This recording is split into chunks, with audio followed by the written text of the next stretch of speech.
criminal el citar a la gente tan temprano, pero bueno, el Congreso tiene que seguir, tiene que llevar su ritmo y trataremos de ajustarnos a los tiempos, que creo que son uno de los graves problemas en los congresos. Empezaremos con las pláticas del doctor Esteban. Él tiene que partir inmediatamente después de estas pláticas y vamos a aprovechar para poder establecer la comunicación con él, y las preguntas que pudieran tener se van a hacer inmediatamente después de cada charla, que son 2 charlas las que él tiene. Yo quisiera presentar al doctor Andrés Esteban, pero él no requiere presentación, es una gente ampliamente conocida, y bueno, hacerle un agradecimiento público por el esfuerzo que hizo por estar con nosotros. Son gente sumamente ocupada, pero realmente se les agradece esta situación de habernos apoyado en el Congreso. Doctor Andrés Esteban, adelante. Pues muchas gracias. Es verdad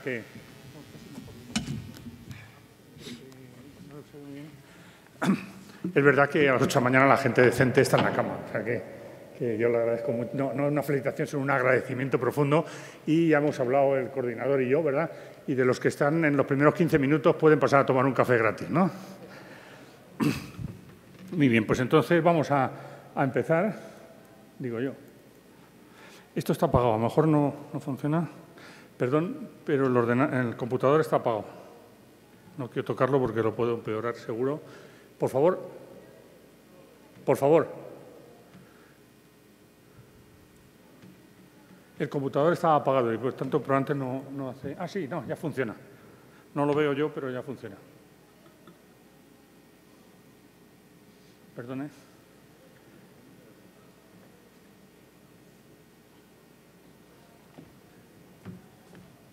quiero tocarlo porque soy bastante malata, si también no los toco del todo. Perfecto.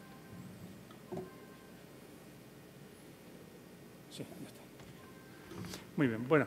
Es una diapositiva que seguro que han visto todos ustedes muchísimas veces, que es la diapositiva del artículo original de Ashworth, en que definió o describió una nueva enfermedad, un nuevo síndrome, que lo hizo con 12 pacientes que tenían diferentes enfermedades subyacentes y que tenían en común insuficiencia respiratoria aguda y definida por disnea severa, hipoxemia refractaria, que ya empezamos con problemas porque no se sabe muy bien qué es hipoxemia refractaria, y infiltrado alveolar bilateral y difuso. Desde eso, si tenemos que marcar 3 hitos, ahora les voy a mostrar lo que yo espero que sea el cuarto, es la descripción original en el 67. En el 88, Murray y Mattei hacen un intento de clasificarlo y lo clasifican con una clasificación que realmente, bueno, pues la Conferencia de Consenso yo creo que la superó, pero no mucho.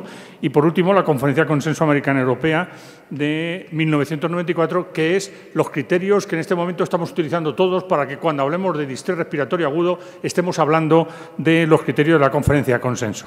Al mismo tiempo, en el año 76, Kachestein y colaboradores describieron la histología que caracteriza el síndrome de distrés respiratorio, que es la presencia de edema intersticial o alveolar, la presencia, sobre todo, en la imagen de marca, las membranas hialinas, que son el resultado de la destrucción de los neumocitos tipo 1, luego la hiperplasia de los neumocitos tipo 2, que son células pluripotenciales y que van a transformarse en neumocitos tipo 1 para restaurar el deterioro, y por último, si no hemos conseguido parar la evolución, pues va a evolucionar hacia la fibrosis. Yo les voy a mostrar unos datos para que vean. Este es el primer estudio que hicimos internacional en el 98 y que fue publicado en el 2002 en el JAMA, el de 6 años después publicado en el Blue Journal en el 2008 y el que en este momento, esta mañana, tengo en la mano el primer manuscrito para la posibilidad de publicarlo, espero que se publique, que es otros 6 años después. Y en ese periodo de tiempo, la incidencia del distrés respiratorio, fíjense que no es muy alta, 8,6% del total de pacientes del estudio de los 5.000 publicado en el JAMA, 8,6 6 años después y 9,2 otros 6 años después. Por tanto, la incidencia de distrés parece que se mantiene bastante estable y la mortalidad sigue siendo intolerablemente alta, 57, 56, 53 en este momento, y la hospitalaria es alrededor de 60%. Por tanto, nos encontramos con un problema que no es muy alto, es 1 de cada 10 pacientes que tenemos en la unidad de cuidados intensivos con ventilación mecánica va a tener distrés, pero la mortalidad se mantiene y se mantiene a pesar de los intentos repetidos de ir modificando el problema.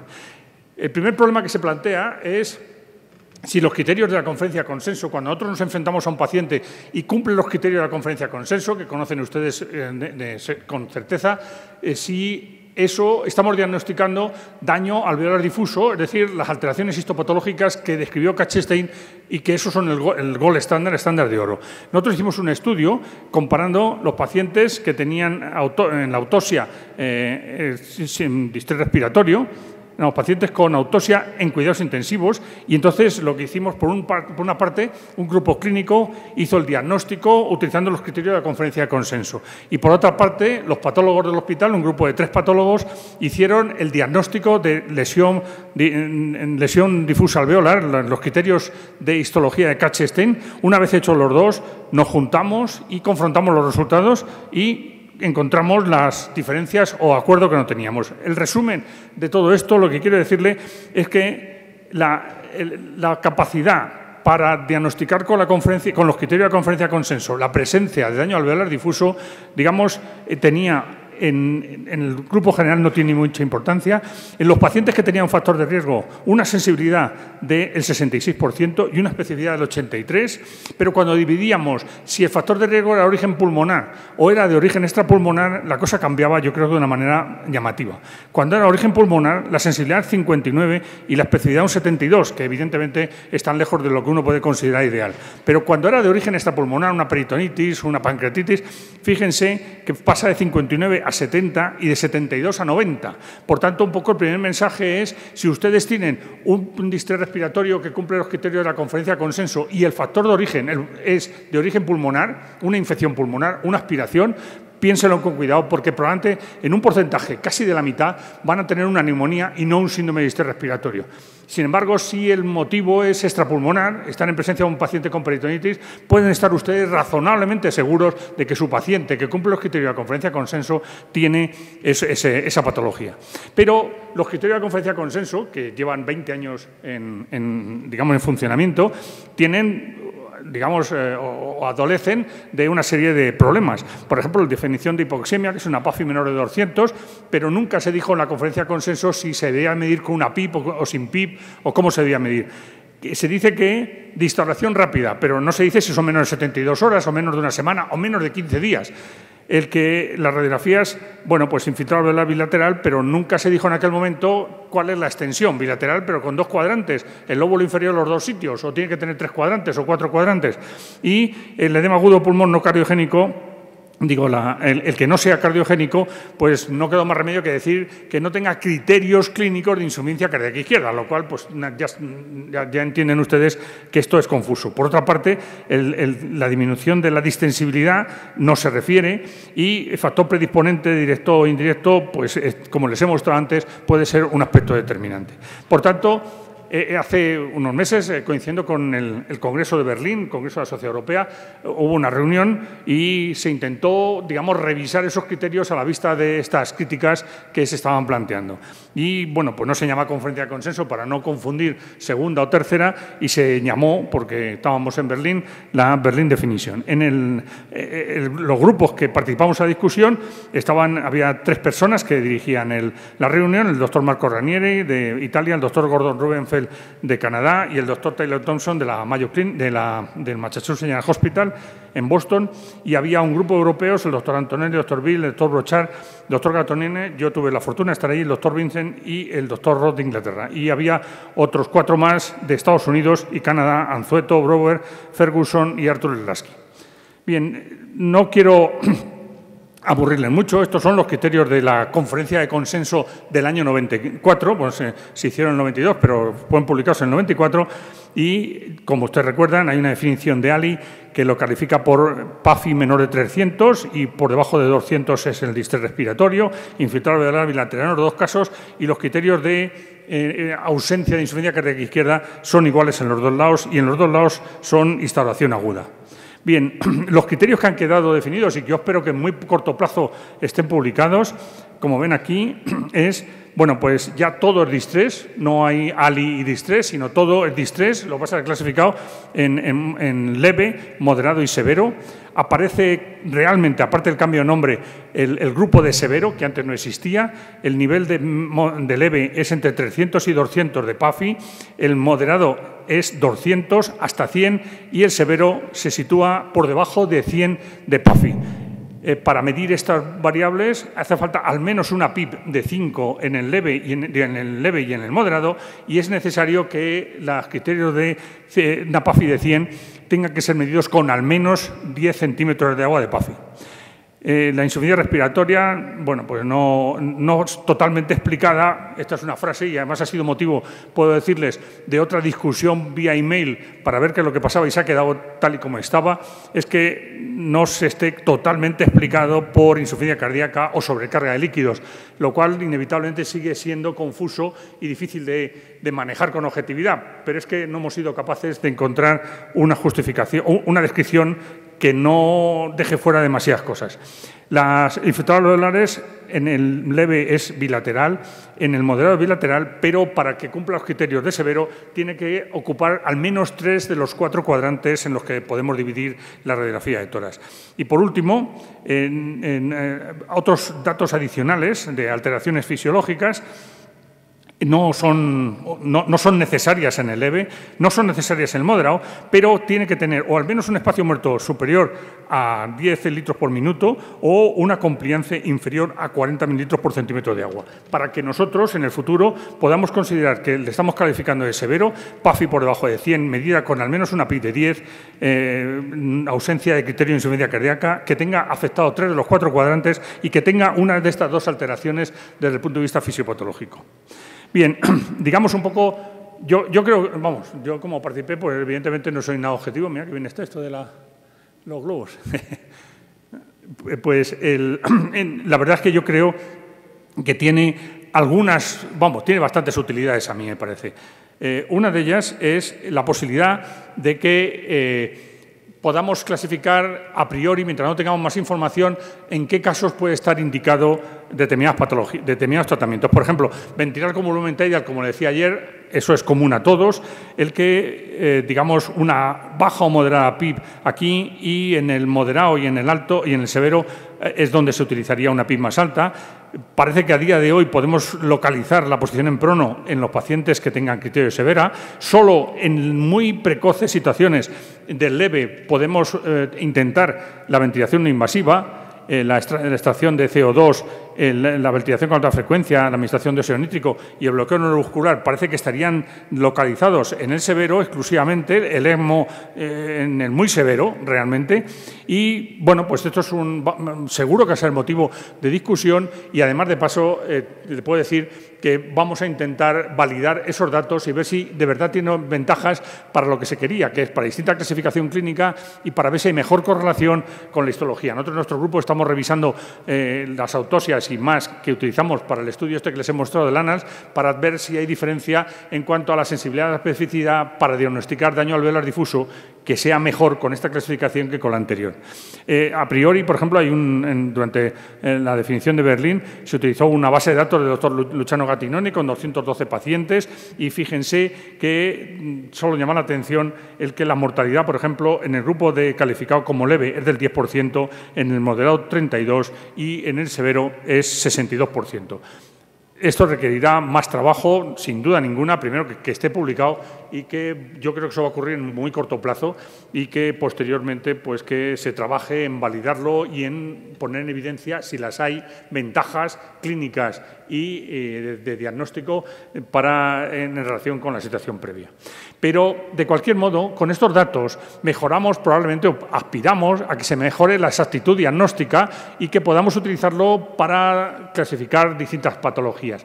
Pero seguimos teniendo un problema fundamental. Estamos en presencia de un síndrome que, como han visto ustedes, tiene una mortalidad altísima y no le llamamos distrés respiratorio hasta que el paciente está realmente grave.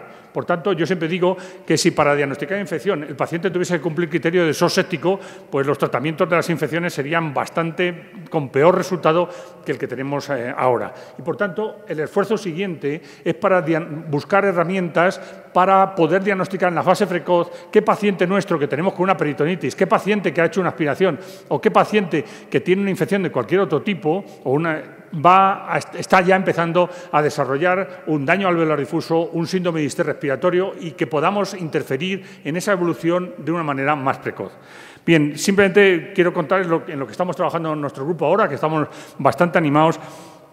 en el sentido de utilizar la metabolómica, que es, bueno, después de la proteómica parece que es un paso más y que, bueno, pues este es un artículo que está publicado pues hace, me parece que es un mes, una cosa así, de nuestro grupo en combinación con otro grupo de físicos con el que trabajamos juntos y que empezamos con esto para el diagnóstico de la sepsis. Esto es un modelo en ratas y, bueno, no sé, tiene que hacer un esfuerzo y yo no sé si se ve muy bien, pero me gustaría que prestasen atención en cuanto a que digamos, en esto está realizado en tejido pulmonar de una rata a la que hemos producido una sepsis abdominal por ligadura y punción del ciego. Esto es lavado broncoalveolar y esto es plasma de la rata. Y fíjense que simplemente, digamos, hay un grupo que son hay un grupo con sepsis y otro que no tiene sepsis, y fíjense que los redondelitos, que es uno de los grupos, se agrupan y se separan perfectamente de las ratas, que son los triángulos. Quiero decir que parece que tiene un patrón metabolómico inmediato y muy cercano al periodo de la sepsis, que se diferencia claramente las que han desarrollado sepsis tras la infección y las que no la han desarrollado. Y eso ocurre en el tejido pulmonar, ocurre en el lavado broncoalveolar y, lo que probablemente es más interesante, ocurre en el plasma. Y digo que es más interesante porque, obviamente, el diagnóstico precoz va a tener que ser hecho en sangre. Nunca va a poder ser hecho en lavado broncoalveolar, porque para eso necesitamos tener el paciente intubado y ya dejamos de hablar de precocidad. O sea, todo lo que no sea que el paciente nos llegue a la urgencia, lo ingresamos con una peritonitis y que el paciente le tomamos una muestra de sangre y tenemos un marcador de que ese paciente está desarrollando distrés, pues realmente yo creo que no va a ser una cosa que tenga, posibilidades de futuro. Luego, la distribución, lo anterior se hacía con resonancia magnética y esto se hace con masa, con espectrometría de masas, para ver cuál es la distribución de cada uno de los componentes del metaboloma de las ratas, en este caso con sepsis, y de aquellas que no tienen sepsis. Perdón, me equivoco continuamente. Pero fíjense que la sensibilidad y la especificidad de la metabolometría en tejidos es del 100% en el 98, el 22,7. En lavado broncoalveolar es del 92 y del 85. Y en suero es del 100%. 100 en los dos casos, sensibilidad y la especificidad. La verdad es que son unos resultados muy, muy alentadores. Entonces, nosotros... lo siento, pero es que además, tenía que tener en la cabeza, porque intento avanzar por la derecha y no son mis creencias políticas, o sea que no lo veo yo esto fácil. Está en la izquierda lo del avanzar. Bien, entonces, lo que nosotros hicimos a partir de ahí es tratar de, con el modelo que tenemos de distrés respiratorio en ratas, pues ver si también, además de la sepsis, en las ratas a las que producíamos distrés respiratorio por ventilarles con volumen tidal alto, también tenía un patrón metabolómico diferente de las ratas a las que ventilamos con 9 mililitros por kilogramo de peso. Y hicimos un estudio en las que un grupo lo ventilábamos con 9 mililitros y con 5 de PIB, y el otro le hacíamos una ventilación lesiva con 25 mililitros por kilogramo de peso y con una PIB de 0.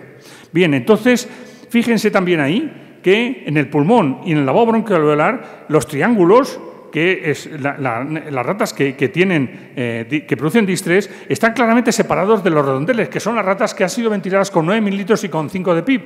Y lo mismo ocurre en el lavado broncoalveolar. Por tanto, los resultados que habíamos encontrado en la sepsis se reproducen también para discriminar ratas que tienen distrés y que no tienen distrés. Y estos datos son tomados a las 2 horas de haber empezado la ventilación con volumen tidal alto. Pero, ¿y qué pasa con los humanos? Bueno, pues nosotros tuvimos la oportunidad, como todos ustedes, de tener pacientes con gripe H1N1. Estos son material de las pacientes que fallecieron de autopsia, con un dato, desde el punto de vista investigador, muy alentador. ¿Qué ha pasado? Yo no he hecho nada, se lo juro. ¿Tiene arreglo esto? Yo no he hecho nada.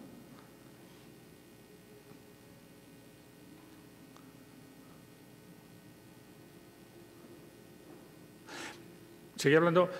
La diapositiva que les mostraba ahí eran lesiones de daño alveolar difuso muy claras. Había edema, luego lo veremos, esto sería un control, había pacientes que fallecieron inmediatamente y que tenían un edema muy marcado, pero otros ya tenían membranas hialinas que ven aquí y aquí, e incluso tenían luego zonas de neumocitos tipo 2, si no están familiarizados, pero de hiperproducción de neumocitos tipo 2 en un intento de reparación, y algún paciente que falleció al mes de estar con ventilación mecánica. Esto que ven en verde es tejido fibroso y estaba en la fase más avanzada del distrés. Pero la buena noticia, entre comillas, es que todos los pacientes que cumplían criterio de la conferencia de consenso por infección por gripe H1N1, todos tenían daño alveolar difuso. Por tanto, es un buen gold estándar, aunque obviamente con lo que nosotros hicimos estudio no era. Con estos pacientes tuvimos un grupo de pacientes de 17 que tenían infección por H1N1 documentada y que no desarrollaron nunca criterios de distrés respiratorio, y otro grupo de 14 pacientes que con infección con H1N1 desarrollaron los criterios de la conferencia de consenso que permiten hacer el diagnóstico clínico de distrés respiratorio. Y fíjense en suero de estos pacientes con H1N1, en azul los pacientes que sí desarrollaron distrés respiratorio, y en rojo, los redondeles, los pacientes que nunca llegaron a desarrollar distrés respiratorio. Y la verdad es que, bueno, pues eso comprenderán ustedes que estamos enormemente animados con estos resultados, porque son unos resultados realmente muy alentadores. Y que, bueno, pues otra distribución, y yo creo que claramente están diferenciados un grupo de los otros. También teníamos un grupo de pacientes que tenían neumonía neumocócica, de los cuales unos desarrollaron distrés, y cuando digo desarrollaron distrés es que cumplían los criterios de la conferencia de consenso, y otros no lo desarrollaron. Y tenemos el suero de esos pacientes. Y fíjense que una vez más se diferencian claramente, salvo algún outsider que hay aquí, pero están perfectamente delimitados los pacientes que no tenían distrés de los pacientes que desarrollaron distrés, con lo cual hay algo ahí que cambia el patrón metabolómico de estos pacientes y que teóricamente nos podría permitir que en fases iniciales nosotros nos aproximemos al diagnóstico de lesión pulmonar aguda. Cuando juntamos los dos, en la infección por H1, este es lo que teníamos. Cuando juntamos los dos, fíjense que tenemos aquí mezclados los triángulos, que serían los pacientes que no tuvieron distrés, que ya sean o bien los negros, que serían los de infección H1N1, o los triángulos rojos, que son los que tenían neumonía y no desarrollaron distrés, y en el otro lado tenemos redondeles, que son neumonía con distrés y H1N1 con distrés. Y fíjense que, siendo dos patologías diferentes, los dos hacen un desarrollo de un patrón de metabólico que es diferente cuando desarrollan el distrés o no, independiente, podemos decir, de que el motivo fuese una neumonía neumocócica o sea una infección por el virus H1N1. Por tanto, yo creo que, digamos, un poco a día de hoy, que la pregunta es ¿dónde estamos? Dice, pues yo creo que, pienso yo, que hemos dado un paso en mejor clasificar, o en un intento de mejor clasificar los criterios clínicos de distrés. Estamos pendientes de que en los próximos años, porque esto la verdad es que siempre lleva mucho tiempo, pero que en un tiempo no demasiado largo empecemos a tener validaciones y comparaciones de la eficacia de los criterios de conferencia de consenso del 94 y de la definición de Berlín, de que será publicado, bueno, ya a la fecha que estamos, probablemente a principios del 2012. Y por otra parte, hay muchos grupos que deben estar trabajando para encontrar marcadores biológicos que nos permitan decir el paciente está desarrollando distrés y que no tengamos que esperar a que tenga infiltrado alveolar bilateral, a que tenga una PAF inferior a 200 y a que tenga una situación clínica realmente mala para que empecemos a trabajar y a tratar con ello. De hecho, muchas de la lista enorme de fracasos terapéuticos en el distrés probablemente podrán ser revisitados si cuando tenemos que el enfermo en estación de distrés todavía no tiene ese grado de severidad o nuevas terapéuticas. Pero yo creo que dentro de lo que cabe, yo creo que podemos ser optimistas en cuanto a que tenemos una mejor definición clínica y a que estamos avanzando en los criterios diagnósticos precoces. Simplemente, como se pueden figurar, todo eso que les he contado yo, todo esto no lo hago yo, lo hace mi equipo, del que estoy profundamente orgulloso. Y una de las cosas que este no es mi equipo de asistencial. Hay algunos que hacen asistencia, pero este es el equipo, digamos, que se dedica a investigación clínica e investigación experimental. Y simplemente contarles que aquí pues tenemos, digamos, bioquímicos, tenemos biólogos, tenemos técnicos de laboratorio, tenemos digamos, farmacéuticas como esta, y luego tenemos un grupo de clínicos y, como se pueden ver, pues vamos, les he obligado a poner buena cara para hacerse la fotografía, porque si no, luego no hay manera de presentar la fotografía. El grupo, yo siempre digo que se divide en dos grupos. grupos. Uno de ellos que está formado por toda esta gente de aquí, que están trabajando y espero que en este momento estén trabajando en el hospital, y otro que está formado por mí, mi trabajo duro es irme por ahí a México, a Colombia, a China, a contar los resultados de este otro grupo. Mi trabajo es el más duro y por eso me considero un poco un héroe, pero quiero decir que todo este grupo es un grupo fantástico y que es el que me permite que les pueda mostrar a ustedes muchas de las cosas que les estoy mostrando. Muchas gracias.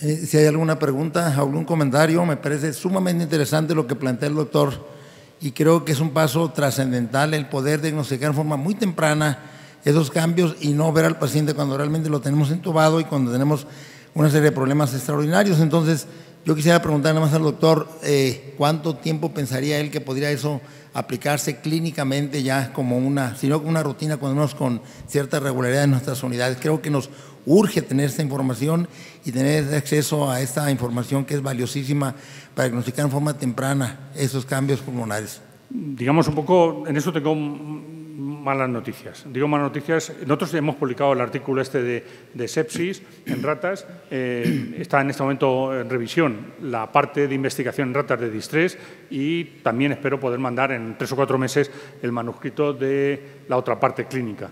Digamos, desde el punto de vista, como siempre, lo tendrá que hacer otro grupo, le tendrá que salir lo mismo y todo eso tiene un trabajo relativamente lento.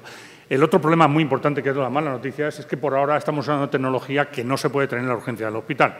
Por tanto, esa es la parte de mala noticia. Lo que ocurre es que si de verdad esto es eficaz, la industria se encargará de hacer equipos de resonancia magnética para leer tubos, no la resonancia magnética que estamos acostumbrados a ver, sino es otro tipo de resonancia magnética, la tecnología es la misma, pero utilizan tubos de ensayo para medir muestras de líquidos biológicos, pero esto no parece a muy corto plazo que vaya a poder ser técnicamente asequible, pero bueno, eso no nos desalienta nada, aunque nos gustaría muchísimo que de pronto sea tan útil o se muestre tan eficaz que haya un aparato, ¿no? Que haya un aparato que sea no digo portátil de uso corriente, pero que pueda entrar en el laboratorio de bioquímica, como otros muchos más que hay, que en este momento nos parecen normales y que hace 15 años, 10 o 15 años, realmente parecían prácticamente de película de ciencia ficción, ¿no?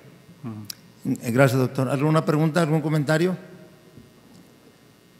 Bueno, doctor, yo creo que continuamos. A ver, sí, adelante. Ahí está el micrófono.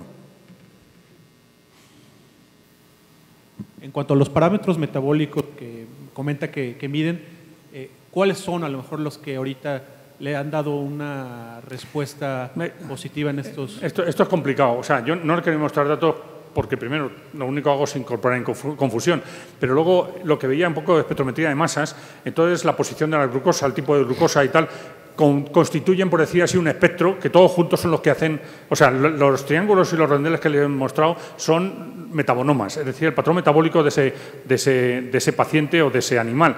Pero dentro de eso está compuesto por una secuencia de glucosas, de alanina, de una serie de proteínas y que la situación esa hace que tenga una morfología determinada y que es lo que le permite a uno tener sensibilidad y especificidad. Yo de memoria no me lo sé, pero como ya he borrado una parte de las diapositivas, pero si le enseño, pues son alanina, renina, una serie de proteínas que se sitúan en una posición y en una situación determinada y que eso, desde el punto de vista de la lectura de la espectrometría de masas, hace que dice esto es un patrón muy estable que se repite la presencia de determinadas proteínas y la posición en que se encuentran esas proteínas y que eso es un patrón que se ajusta o que tiene esto. Pero en este momento de memoria no, vamos, ni lo he intentado, O sea, es una lista ahí verdaderamente difícil. No una lista muy grande, pero a lo mejor hay 10 proteínas que se sitúan en una posición determinada y que se repiten en todos los pacientes que tienen H1N1 y distrés y no aparecen o aparecen diferentes en los que tienen H1N1 y, por ejemplo, no desarrollan distrés o neumonía.